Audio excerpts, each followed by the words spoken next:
సురేష్ గారు, తృణమూల్ కాంగ్రెస్ నాయకులు, మాజీ ఎమ్మెల్యేలు, మాజీ మంత్రులు కట్టుమని తిరిగి ఇచ్చేస్తున్నారట. తప్పైపోయింది, లెంపలు వాయించుకుంటూ ఎత్తుక్కొని వాళ్ళు ఎవరి దగ్గర వసూలు చేశారు. ఇంత భయోత్పాతానికి వాళ్ళు గురవటానికి గల కారణం ఏంటి అక్కడ వెస్ట్ బెంగాల్లో? మీరు చూసుంటారు అభిషేక్ బెనర్జీని ఎట్లా కొట్టారు. బట్టలు చింపేసి, మన హైదరాబాద్ స్టైల్ అంటారు, కుందలకే మారే అంటారు, చెప్పులతోని గుడ్లతోని కొట్టారు. కళ్యాణ్ బెనర్జీని కొట్టారు. వీళ్ళందరూ సీనియర్ లీడర్లు.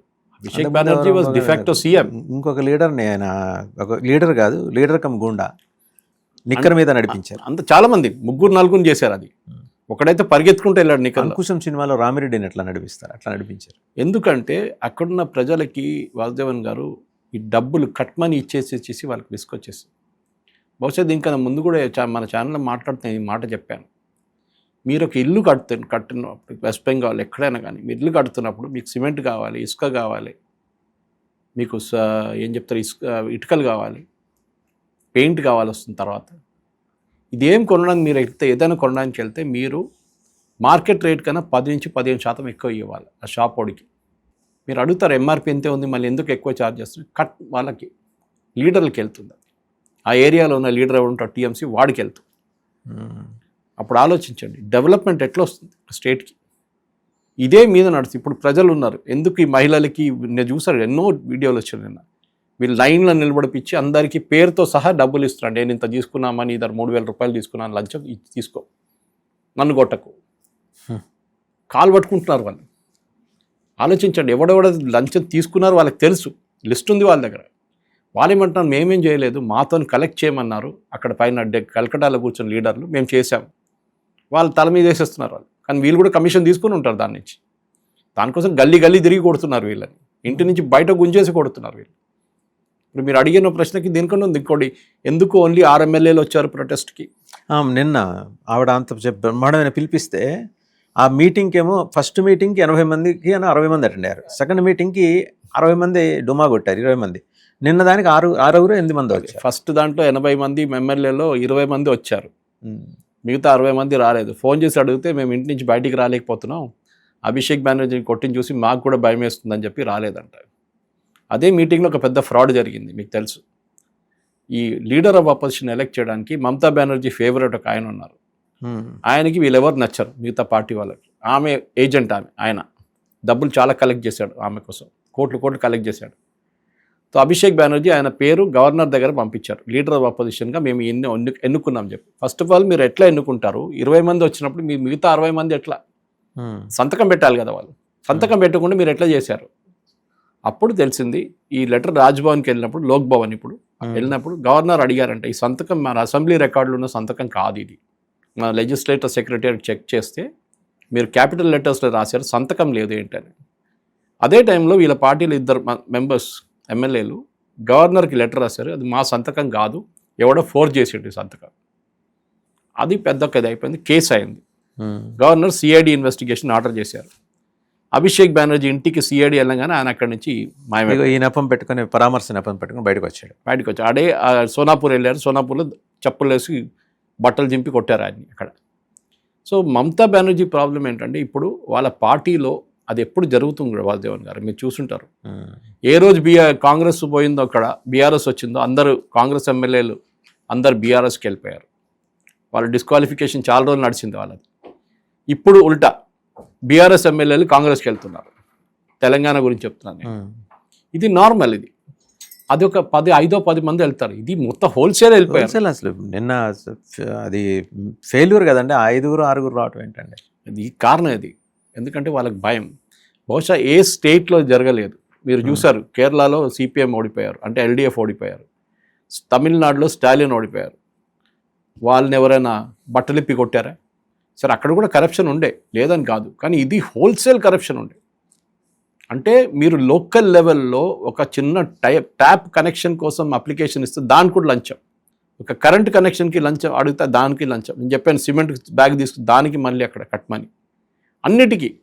ఓకే, లక్ష్మీ బండార్ మహిళలకు ఉన్న స్కీమ్కి అక్కడ కూడా కట్. ఇవాళ వచ్చిన దాంట్లో ఆల్మోస్ట్ 20% మంది ఎన్ఎలిజిబుల్, 7-8% మంది మహిళలు కాదంట. మహిళలకు ఉన్న స్కీమ్లో మెన్ వచ్చి వాళ్ళు తీసుకున్న డబ్బులు తీసుకొని పోయి, అంటే అంత కరప్షన్ ఉండే. దానికోసం మనం ఎప్పుడు ఆ అండర్ గ్రౌండ్ సెంటిమెంట్ మనం ఎవ్వరు అనలైజ్ చేయలేకపోయాం. మనందరూ అనుకున్నాం మమతా బెనర్జీ మళ్ళీ గెలుస్తుంది, కొంచెం నారో మార్జిన్ ఉంటుంది, లాస్ట్ టైం లాగా 212 సీట్లు రాదు. బీజేపీ వాళ్ళు కూడా వాళ్ళ కళలు కూడా రాలేదు ఈ నంబర్. 208 సీట్స్ వస్తుంది. వాళ్ళు ఎప్పుడు 200 కన్నా ప్లస్ వెళ్తున్నారు, వాళ్ళు ఎప్పుడు అనుకోలేదు. సో వాజపేయి గారు మనం ఎప్పుడు మర్చిపోకూడదు పాలిటిక్స్లో. దానిలో ఈ అండర్లైన్ సెంటిమెంట్ ఒకటి ఉంటుంది చూడండి, అది మొత్తం కొట్టుకుపోతుంది కంప్లీట్గా. 2/3 మెజారిటీ దాకా వచ్చేసారు బీజేపీ. సో అంత వ్యతిరేకత ఉన్నప్పుడే వాళ్ళకి అర్థమైపోయింది. సో ఇప్పుడు ఏమైంది, కౌన్సిలర్ లెవెల్లో, ఇది మనం మినిస్టర్ లెవెల్లో మాట్లాడలేదు, గల్లీ గల్లీలో అక్కడ కౌన్సిలర్లు, వార్డు మెంబర్లు, లోకల్ లీడర్లు తీసుకున్న లంచాన్ని లైన్లో నిలబడి ఇస్తున్నారు. చాలా మంచి సైట్ చూడడానికి. అది అక్కడ దండం పెట్టి నాతో తప్పైంది, నన్ను కొట్టకండి అని చెప్పేసి. ఇది నేను అనుకుంటాను ఫస్ట్ టైం ఇండియాలో జరిగింది. మమతా బెనర్జీకి చాలా పెద్ద లెసన్ ఇది. దానికోసం వాళ్ళ ఎమ్మెల్యేలు భయపడుతున్నారు. ఆల్మోస్ట్ 400 మంది కౌన్సిలర్స్ రిజైన్ చేశారు. ఒక మున్సిపాలిటీ స్క్రాప్ అయిపోయింది. ఎక్కడ? Diamond harbour. ఎవరిది? అభిషేక్ బెనర్జీ అండ్ వాడిది. అందులోనే ఆయన ఎంపీ. అక్కడి నుంచి ఎంపీ అండ్ ఫాల్టా నియోజకవర్గం కూడా అందులోనే ఉంది అసెంబ్లీ. సో ఆలోచించండి, ఇప్పుడు ఈ అన్ని మున్సిపల్ కార్పొరేషన్లకి మంది ఎలక్షన్ జరగాలి, మున్సిపాలిటీకి, మున్సిపల్ కార్పొరేషన్కి. అప్పుడు ఎవరు గెలుస్తారు? బీజేపీ గెలుస్తారు. ఎందుకంటే డెవలప్మెంట్ లోకల్ లెవెల్లో జరగాలంటే కౌన్సిలర్లు పనిచేయాలి.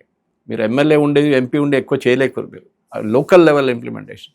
సో స్ట్రాటజీ చూడండి సువేందు. సో దీనికి ఒక ఇంప్లోషన్ జరుగుతుంది అనమాట. వీళ్ళు ఇప్పుడు భయపడుతున్నారు, ఇంటి నుంచి బయటికి రావడానికి భయపడుతున్నారు. కొంతమంది జార్ఖండ్కి పారిపోయారంట, కొంతమంది బీహార్కి పారిపోయారంట, బంగ్లాకి కూడా పారిపోయి ఉంటారు గ్యారెంటీ. ఎందుకంటే ఇక్కడ కూర్చుంటే కొడతారు, ఇంటికి వచ్చి కొడుతున్నారు. ఇంటికి బయట కూడా వెళ్ళక్కర్లేదు, మీరు ఇంటి నుంచి గుంజి బయట తీసుకొచ్చి కొడుతున్నారు. అక్కడికక్కడే. నేను ఆ రోజు వాజపేయి గారు మనం ఫస్ట్ డిస్కస్ చేసినప్పుడు ఎలక్షన్ రిజల్ట్ వచ్చిన నేను చెప్పాను ఒక మాట, కమిషన్ పెట్టాలి. ఇంత అత్యాచారాలు జరిగినాయి, ఇన్ని రేప్స్ జరిగినాయి, ఇన్ని మర్డర్లు జరిగినాయి, ఇంత డబ్బులు కొట్టేశారు కూడా, ఒక ఎంక్వైరీ కమిషన్ ఉండాలని చెప్పారు. అది నిన్న మన సువేందు అధికారి అనౌన్స్ చేశారు, 2 మెంబర్ జ్యుడిషియల్ కమిషన్. వెస్ట్ బెంగాల్లో జరిగిన లాస్ట్ 15 సంవత్సరాల్లో వీళ్ళు చేసిన పనులు ప్రజలు వచ్చి ఈ కమిషన్ ముందు వాళ్ళు ప్రూఫ్ ఇవ్వచ్చు, వాళ్ళ కంప్లైంట్ ఇవ్వచ్చు. దాన్ని పోలీస్ ఇన్వెస్టిగేషన్కి ఇస్తారు కమిషన్. బహుశా డెడికేటెడ్ టీమ్ని కూడా పెట్టుకుంటారు పోలీసు వాళ్ళు, ఒక ఎస్ఐటీ లాగా. ఇది జరగాలి. ఎందుకంటే ప్రతి గల్లీలో వీళ్ళు డబ్బులు సంపాదించారు. వీళ్ళు అభిషేక్ బెనర్జీకి 18 ఇళ్ళు ఉన్నాయి కలకటాలో. జస్ట్ అన్ ఎంపీ ఏదో 10 పనిచేసి పెద్ద కార్పొరేట్ సెక్టర్లో పనిచేసి సంపాదించిన డబ్బులు కాదు ఇది. మనం కష్టపడి సంపాదించి మనం ఒక అపార్ట్మెంటే కొనొచ్చు మనం జీవితం అంతా కష్టపడితే కూడా. వీడు 18 ఇల్లు అపార్ట్మెంట్లు ఎట్లా వచ్చిందండి వీడికి? అది ఓన్లీ ఆయన పేరు, ఇంకా బేనామీ ఎంత ఉంటుంది? ఇప్పుడు ఆలోచన, అభిషేక్ బెనర్జీకి ఇంత ఉంటే మిగతా వాళ్ళకి ఎంత ఉంటుంది? ఈమెకు ఇమేజ్ క్రియేట్ చేస్తుంది. ఒక కాటన్ సారీ వేసుకొని బంగారం వేయకుండా రబ్బర్ చెప్పులు వేసుకుంటే తిరుగుతుంది.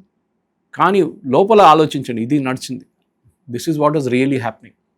సో ఇప్పుడు ఇక్కడి నుంచి ఇంకా ముందుకు మమతా బెనర్జీ వాళ్ళ పార్టీ నుంచి ఒక్కడి తర్వాత అందరు వెళ్ళిపోతారు. బహుశా ఆమె తోడు ఒక డజన్ మంది ఉంటారు. దీంట్లో తమాషా కూడా ఆవిడ కూడా అక్కడ కూడా వస్తుంది. తమాషా అక్కడే. వీళ్ళెవరు ఇప్పుడు కలకటాలో కనిపించారు. ఒక డెరిక్ ఒబ్రైన్ ఉన్నాడు. నిన్న ఇంటర్వ్యూలో కొంతమంది అన్నారు, ఈ సాకేత్ గోఖలే లాంటి వాళ్ళు. సాకేత్ గోఖలే వాజ్ ట్విట్టర్లో ట్వీట్ చేస్తున్న మంచి వాన్ చేసి ఎంపీ చేసిన ఎవరు? Derek O'Brien. ఈ డెరిక్ ఒబ్రైన్ అనే క్యారెక్టర్ నాకు చాలా బాగా తెలుసు. 1988లో బెంగళూరులో నేను టైమ్స్ ఆఫ్ ఇండియాలో పనిచేస్తున్న టైంలో ఈ బ్రాండ్ ఈక్విటీ క్విజ్ అని స్టార్ట్ చేశాం. Economic times first brand equity quiz నడిచినప్పుడు తాజ్లో ఉంటుండే, తాజ్ రెసిడెన్సీలో. అక్కడ కూర్చొని రాత్రి పూట మొత్తం రేంత ఫైల్ తీసుకెళ్ళి మొత్తం ఎకనామిక్ టైమ్స్ మేము క్వశ్చన్ తయారు చేస్తుండే. వాళ్ళ father was a very known man, Neil O'Brien అని చెప్పి ఆక్స్ఫర్డ్ యూనివర్సిటీ ప్రెసిడెంట్ ఉండే కలకటాలో. చాలా ఎరుడైట్ మనిషి ఈయన. బాన్విటా క్విజ్ అని కండక్ట్ చేస్తుండే డెరిక్ ఒబ్రాయన్. అక్కడి నుంచి పాలిటిక్స్లో వచ్చి ఒక్క సీట్ అనే గెలవండి కలకటాలో బీజేపీ 12 సీట్లు ఉన్నాయి, ఒక్కటి కలిసి నేను గుండు కొట్టేసుకుంటా అన్నాడు. ఇప్పుడు గుండు కొట్టుకెళ్ళి ఏం చేయలేదు, తిరుగుతున్నాడు ఇప్పుడు కూడా షేమ్లెస్లీ. ఆమె అభిషేక్ బెనర్జీని కొట్టారు. హెల్మెట్ ఎవడు తీసుకొచ్చాడు? నాకు అదొక చెప్పండి. అది కూడా క్రికెట్ హెల్మెట్. ఎవరైనా తోడు వెళ్తున్నాడు హెల్మెట్ తీసుకెళ్తారా? అంటే వాడికి తెలుసు నన్ను కొడతారు, వాళ్ళ పార్టీ వాళ్ళే కొడతారని తెలుసు. అరెస్ట్ చేస్తారు కూడా టీఎంసీ వాడే కదా. అదే కదా, 6గురిని అరెస్ట్ చేశారు. దాంట్లో ఒక టీఎంసీ అండ్ అరెస్ట్ చేసిన దాంట్లో 4 మహిళలు. సో ఇది మనం అర్థం చేసుకోవాలి. ఫస్ట్ టైం ఆ సందేశ్ ఖాళీలో ఉన్న కోపం అది ఇంకా బయటికి రాలేదు చూడండి. సందేశ్ ఖాళీ ఇంకా వస్తుంది నెక్స్ట్. అదిగా యూనో షేక్ షాజహాన్. మా దాంట్లో మలయాళం చెప్తారు, వచ్చే ప్రాబ్లం రస్తలు ఎక్కడ ఆగదంట, వస్తుంది మన వైపే. ఒక్కరోజైనా ఒకరోజు వచ్చి కొడుతుంది మమ్మల్ని. ఓకే, సో డెఫినెట్గా అది వస్తుంది. కర్మ ఎక్కడ పోదు, వాళ్ళు తిరిగి వచ్చి కొడతారు. వాళ్ళు అనుకుంటారు మేము పొలిటీషియన్స్ మమ్మల్ని ఎవరు ముట్టరు. అది బహుశా తెలంగాణలో ఓకే, బీఆర్ఎస్ వాళ్ళు కోట్లు సంపాదించారు, ఏం జరగలేదు, వాళ్ళు ఒక్కడు కూడా పట్టుకోలేదు, ఒక్కడు కూడా జైలుకి వెళ్ళలేదు. కానీ అక్కడ చూడండి అది కాదు, అక్కడ న్యాచురల్ జస్టిస్ నడుస్తుంది.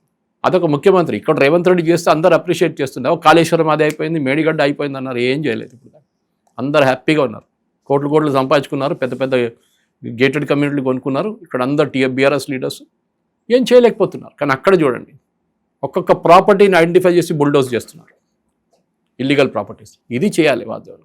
ఇది బహుశా ఫస్ట్ టైం ఇండియన్ ఎలక్టరల్ హిస్టరీలో, ఇండియన్ పొలిటికల్ హిస్టరీలో మనం మాబ్ జస్టిస్ అని చెప్తాం, విజిలాంటీ జస్టిస్ అని చెప్తాం. అది జరుగుతుంది. యాక్చువల్లీ జరగకూడదు, తప్పు. కానీ మన కోర్టుకి వెళ్తే ఏమవుతుంది, ఈ కేసులు ఇంకా ఒక 15 సంవత్సరాలు నడుస్తుంది. లాస్ట్లో వాడు లంచం తీసుకోలేదు, వీళ్ళు లంచం ఇచ్చారని చెప్తారు. కావాలని లంచం ఇచ్చారు, వాడు లంచం అడగలేదు, ఈ మహిళలు వెళ్ళి సంతోషంగా లంచం ఇచ్చారని చెప్తారు. అది కూడా చెప్తారు మన కోర్టులో. అది కూడా 15 సంవత్సరాల దాకా. అప్పుడు దాకా అందరు మర్చిపోతారు కేసు గురించి. ఇది మనం మర్చిపోతూ ఇన్స్టెంట్ జస్టిస్ జరుగుతుంది. అంటే will she dissolve the party అండి? డిజాల్వ్ చేయక్కర్లేదు, ఆ పార్టీ ఇంకొక సిపిఎం అయిపోతుంది. అది కూడా ఓకే. మీరు చూస్తున్నారు ఇప్పుడు సిపిఎం 550 పార్టీ ఆఫీస్ని టేక్ ఓవర్ చేసుకున్నారు. వాళ్ళ పార్టీ ఆఫీస్ని 15 సంవత్సరాల నుంచి టీఎంసీ దగ్గర ఉంది ఆ పార్టీ ఆఫీస్ అని. ఎందుకంటే టీఎంసీలో చేరిన వాళ్ళు అందరూ సిపిఎం దిగి వచ్చిన వాళ్ళు, వాళ్ళకి ఎవరు లేకుండే. She came from Congress. కానీ కాంగ్రెస్ వెస్ట్ బెంగాల్లో ఏ పరిస్థితులు అందరికీ తెలుసు. అక్కడ వాళ్ళ పార్టీ ఆఫీస్లో లైట్ ఆఫ్ చేయడానికి, గేట్ బంద్ చేయడానికి ఎవరు లేడు కలకటాలో. అట్లాంటి పార్టీ ఉండేది. సో కాంగ్రెస్ నుంచి ఎక్కడొచ్చారు, టీఎంసీ నుంచి. వీళ్ళందరూ సిపిఎం వాళ్ళు వచ్చారు. దానికి ఆమె ఇన్ని సీట్లు గెలిచింది, ఇన్ని ఓట్లు గెలిచింది. కానీ ఆ పార్టీ అపారెటస్తో వచ్చింది, ఆ పార్టీ ఇన్ఫ్రాస్ట్రక్చర్తో వచ్చింది, బూత్తో వచ్చింది మీకు మొత్తం. Because CPM at the end of the day cadre base party, BJP లాగా. సో ఆమెకు ఆటోమేటిక్లీ కాడర్ బేస్ పార్టీ దొరికింది ఆమెకు గిఫ్ట్ లాగా. ఎవరో గిఫ్ట్ ర్యాప్ చేసి తీసుకొచ్చి ఇచ్చారు ఆమెకి. సో న్యాచురల్లీ వాళ్ళు ఇప్పుడు ఏంటి, వాళ్ళు తిరిగి వెళ్తున్నారు, వాళ్ళందరూ మళ్ళీ సిపిఎంకి వెళ్తారు. ఓన్లీ ప్రాబ్లం ఏంటంటే సిపిఎంలో ఇప్పుడు ఒక బుద్ధదేవ్ భట్టాచార్య, ఒక జ్యోతిబాసు లాంటి లీడర్లు ఇప్పుడు లేరు. బుద్ధదేవ్ భట్టాచార్య ఉన్నారు ఇప్పుడు, కానీ ఆయన ఏం చేయలేరు అక్కడ. ఆ మూమెంటం తీసుకురాలేకపోతారు. బహుశా మ్యాక్సిమం ఒక 10 సీట్లు నెక్స్ట్ ఎలక్షన్లో గెలుస్తారు. ఈసారి 1 సీట్ వచ్చింది. ఇప్పుడు ఎవరు sir west Bengal CPM lead చేస్తున్నది? ఏదండి వెస్ట్ బెంగాల్ సిపిఎం వాళ్ళ దాంట్లో చాలా మంది ఉన్నారు, చిన్న నేతలు. Buddhadeb Bhattacharya still there, senior leader Firhad Hakim ఉన్నారు, వీళ్ళందరూ ఉన్నారు అక్కడ. కానీ వాళ్ళు they are not that aura లేదు జ్యోతిబాసులు అంటే. అండ్ అది కూడా పోయింది. ఆ సిపిఎం భావజాలం ఎప్పుడో పోయింది అని కాదు, ఆ కమ్యూనిస్టు పార్టీల మీద మోజుపోయింది, ఆ భావజాలం పోయింది. మన దగ్గర ఒక టైంలో ఖమ్మం, మంచిర్యాల్, కొత్తగూడెం లీడర్స్, నిజమైన లీడర్స్ ఉన్నారండి ఆ పార్టీకి ఇక్కడ. కానీ పోయింది కదా. ఇప్పుడు ఇచ్చిన ఈ కాంగ్రెస్ వాళ్ళు ఇచ్చిన దాంట్లో 1 సీటు గెలుస్తున్నారు, 2 సీట్లు గెలుస్తున్నారు అంతే. అది కాదు, ఒక టైంలో లోక్సభలో 60s ఆపోజిషన్ పార్టీ కమ్యూనిస్ట్ ఉండే. వాళ్ళు ఏ స్థాయి అంటే ఎన్టీఆర్ గారితో బేరం ఆడారు, మాకు 70 సీట్లు కావాలి, 80 సీట్లు కావాలి. అప్పట్లో అంత బలం ఉన్నది వాళ్ళకి. ఆలోచించండి. సో కేరళలో ఇప్పుడు ఫినిష్డ్, కానీ కేరళలో ఇప్పుడు కూడా చూడండి వాళ్ళు కంప్లీట్గా ఫినిష్ కాలేదు. అక్కడ కాడర్ ఉన్నారు, ఇప్పుడు కాడర్ మారలేదు. వెస్ట్ బెంగాల్లో మొత్తం కాడర్ మారారు. సో ఇప్పుడు జరుగుతున్న దాంట్లో మమతా బెనర్జీ పార్టీ నుంచి మొత్తం ఒకరి తర్వాత ఒకటి. మీరు 2 సంవత్సరాల తర్వాత మనం మళ్ళీ కూర్చుందాం ఇంటర్వ్యూలో, అప్పుడు పార్టీలో ఎంతమంది ఉన్నారో అప్పుడు తెలుస్తుంది మనకి. 12 మంది ఉంటే చాలా పెద్దది, అది కూడా ఉండదు భాష. సో మమతా అజెండా పీకేసినట్టే, ఆమె చేయక్కర్లేదు, అది ఆటోమేటిక్గా అయిపోతుంది. రైట్ సురేష్ గారు, థ్యాంక్ యూ వెరీ మచ్.